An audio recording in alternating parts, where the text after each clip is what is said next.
Isa si dating Pangulong Rodrigo Duterte sa mga posibleng imbitahin ng Senado sa pagdinig nito sa kanyang war on drugs. Pero padadaluhin lang si Duterte oras na madawit siya sa umano'y extrajudicial killings. Pagka na-establish na kasi yung records ng House hindi naman automatically nasa records namin. So para orderly ang ating usapan. Hindi tayo pwede mag-umpisa na bigla na lang sinasagot na yung paratang na hindi pa nasasabi. Ayon kay Senator Coco Pimentel na siyang mangunguna sa investigasyon, nais nilang marinig muna ang lahat ng alegasyon sa unang pagdinig. Matatandaang inilahad ng retiradong police colonel na si Royina Garma na nagkaroon ng reward system si Duterte sa kanyang madugong kampanya kontra droga. Posibleng makita rin sina Garma at NAPOLCOM Commissioner Edelberto Leonardo sa Senado.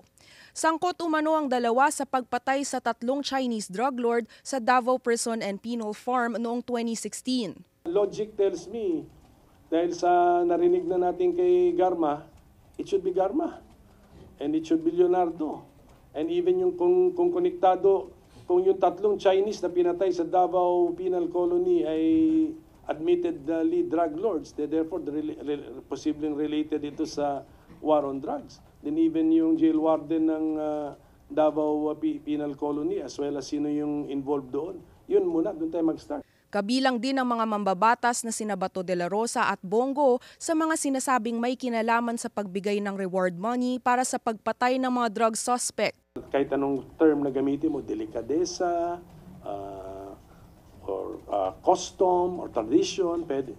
Marami ng dahilan na wag siya ang mag-chair. But as a member of the Senate, attend siya kung gusto niya.